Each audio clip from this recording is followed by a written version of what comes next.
Assalamualaikum warahmatullahi wabarakatuh. Di sini kami dari bidang Kajipram akan menjelaskan materi tentang tali temali. Yang pertama yaitu pengertian tali temali. Tali temali merupakan keterampilan dalam menggunakan tali dan membuat simpul-simpul untuk menciptakan ikatan yang tepat dan aman. Seringkali orang menyamakan tali dengan simpul, padahal kedua hal tersebut berbeda. Tali merupakan bendanya, sedangkan simpul merupakan hubungan antara tali dengan tali yang lain. Di sini, kami akan menjelaskan tentang pengertian dan fungsi dari beberapa macam simpul, seperti simpul pangkal, simpul jangkar, simpul mati dan hidup, serta anyam tunggal dan anyam berganda.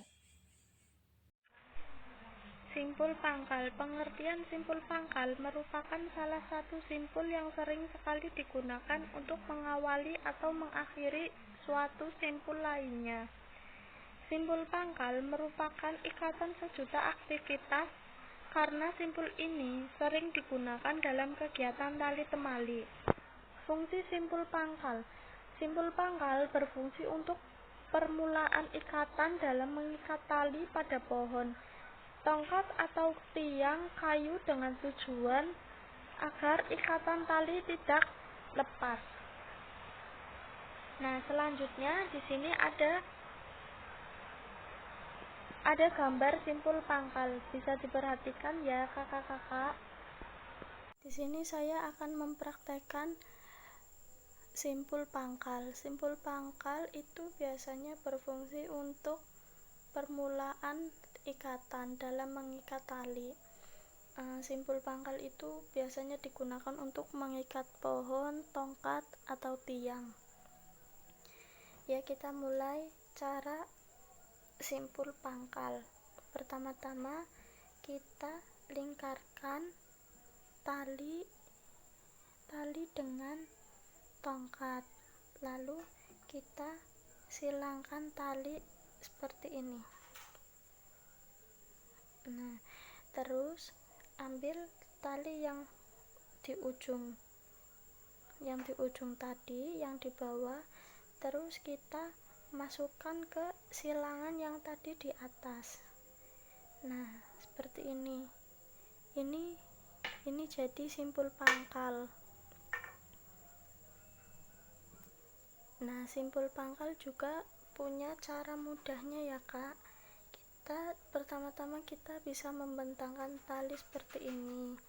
Terus kita silangkan tali seperti ini. Tali yang disilangkan itu di atas ya, Kak. Dan yang kedua itu tali yang disilangkan itu di bawah. Jadi satu di atas dan satu tali ini di bawah. Lalu yang tadi silangnya di bawah itu kita taruh di atas. Jadi seperti ini. Lalu kita masukkan ke tongkat seperti ini, terus kita tarik. Nah, seperti ini ya, Kak. Ini tali simpul pangkal. Kakak-kakak, selanjutnya adalah simpul jangkar. Pengertian dari simpul jangkar adalah simpul yang digunakan untuk mengikat semua benda berlubang seperti jangkar, ring, tongkat untuk tenda atau tanduk.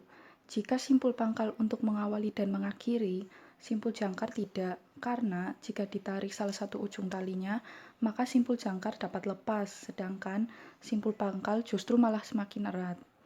Fungsi dari simpul jangkar sendiri adalah untuk membuat tandu darurat atau dapat juga digunakan untuk mengikat timba atau ember. Yang kedua di sini ada gambar simpul jangkar. Di sini sudah tertera cara langkah-langkah untuk membuat simpul jangkar. Nanti ada video yang telah dibuat oleh Kajipram, di mana video tersebut berisi cara membuat simpul-simpul yang sudah tertera di presentasi ini. Terima kasih.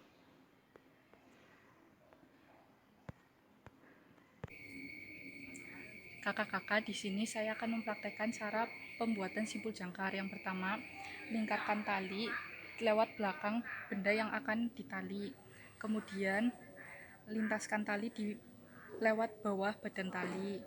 Yang ketiga, lingkarkan tali sekali lagi ke benda yang akan ditali seperti ini, lalu masukkan tali ini dan selipkan ke badan tali, lalu tarik kedua ujung tali supaya kencang. Seperti ini kakak-kakak hasilnya. Sekian cara pembuatan simbol jangkar. Terima kasih. Selanjutnya, simbol hidup. Simbol hidup merupakan ikatan melingkar dengan dua ujung tali yang panjang berfungsi untuk mengencangkan ikatan. Meskipun diikat dengan kencang, simbol hidup adalah simbol yang mudah dilepas dan diregangkan. Fungsi simbol hidup biasanya digunakan untuk mengikat berbagai jenis hewan. Dalam pramuka, simbol hidup ini berfungsi untuk mengikat tiang. Berikut adalah gambar simbol hidup. Dan bisa dilihat langkah-langkah untuk membuat simbol hidup. Selanjutnya, simbol mati. Simbol mati adalah simbol yang biasa digunakan untuk mengakhiri suatu simbol. Walaupun simbol ini terlihat mudah dalam membuatnya, namun banyak juga orang yang salah dalam membuatnya. Fungsi simbol mati adalah untuk menyambung dua utas tali yang sama besar dalam keadaan kering atau tidak licin. Berikut adalah gambar simbol mati. Dan bisa dilihat langkah-langkah untuk membuat simbol mati. Saya akan jelaskan tentang simbol mati dan simbol hidup. Namun sebelumnya akan saya jelaskan apa itu simpul.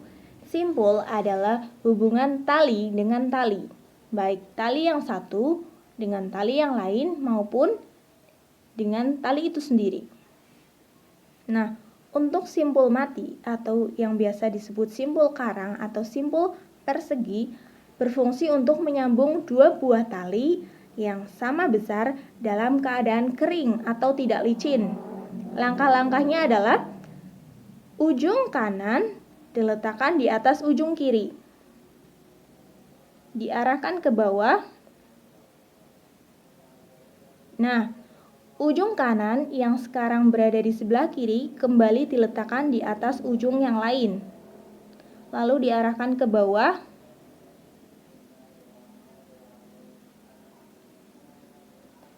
Nah, sudah jadi. Ini adalah yang dinamakan simpul mati.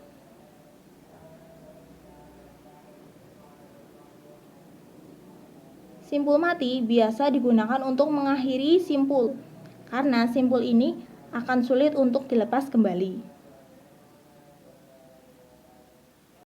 Selanjutnya akan saya jelaskan tentang simpul hidup.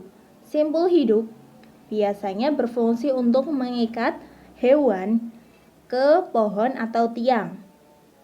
Fungsi simpul hidup untuk mengikat hewan karena simpul ini bisa mengikat kuat namun tidak menjerat leher hewan tersebut. Langkah-langkahnya untuk membuat simpul hidup ialah sebagai berikut. Ujung kiri diletakkan di atas ujung kanan. Kemudian ke bawah, diarahkan ke bawah seperti ini. Lalu dimasukkan ke dalam. Nah,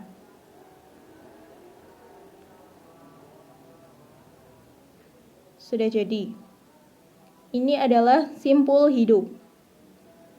Untuk membuktikan simpul hidup yang saya buat benar atau tidak, dapat dibuktikan dengan melepasnya. Simpul hidup mudah sekali untuk dilepas. Kita buktikan.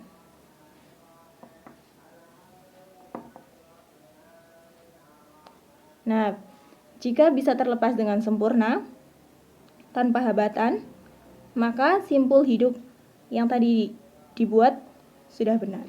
Selanjutnya, simpul anyam tunggal. Membuat simpul anyam menjadi salah satu teknik kepramukaan bidang tali temali yang paling dasar. Bersama dengan simpul yang lain, simpul anyam akan sangat sering dipakai dalam kegiatan tali temali di kepramukaan. Simpul anyam tunggal memiliki fungsi yaitu untuk menyambung dua tali yang tidak sama besar dan dalam keadaan kering atau tidak licin. Di sini ada contoh gambar langkah-langkahnya membuat simpul anyam tunggal, bisa diperhatikan. Kemudian saya akan mempraktekkan bagaimana cara membuat simpul anyam tunggal. Seperti yang sudah kakak-kakak baca, simpul anyam tunggal berfungsi untuk menyambung dua utas tali yang tidak sama besar dalam keadaan kering. Di sini saya mempunyai tali dengan ukuran yang berbeda. Langkah yang pertama yaitu saya akan membuat lingkaran seperti ini dengan tali yang lebih besar. Kemudian untuk tali yang satunya kita masukkan ke dalam lingkaran ini seperti ini, lalu kita tarik ke bawah.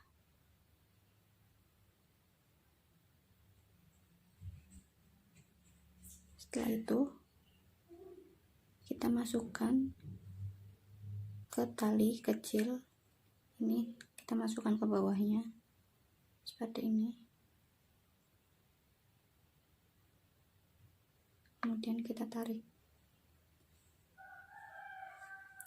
maka akan membentuk seperti ini, akan membentuk silang. Satu tali berada di bawah dan satu tali berada di atas. Kemudian saya mempunyai cara yang lain. Langkah awal sama dengan membuat lingkaran seperti ini. Kemudian tali yang satunya kita taruh di atas seperti ini, lalu kita tarik ke bawah seperti ini. Kemudian kita masukkan ke tali yang lebih besar, lalu kita tarik, maka hasilnya akan sama, membentuk tali dengan bentuk seperti silang seperti ini.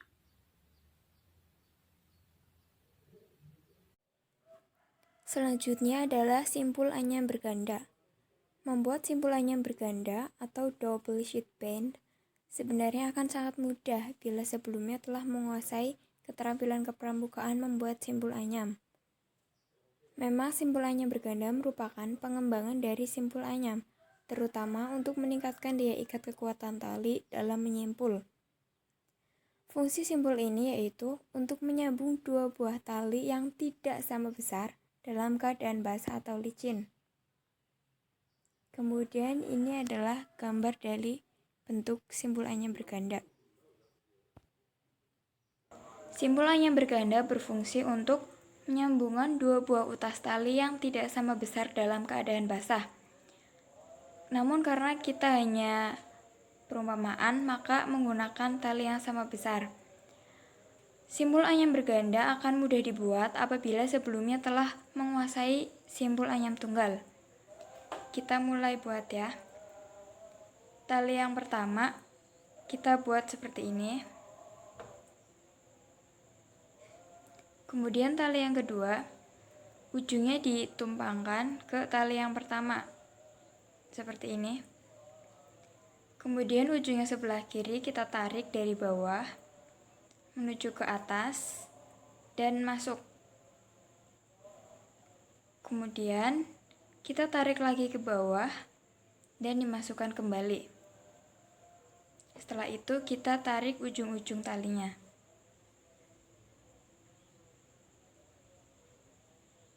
Selesai simpul anyam berganda.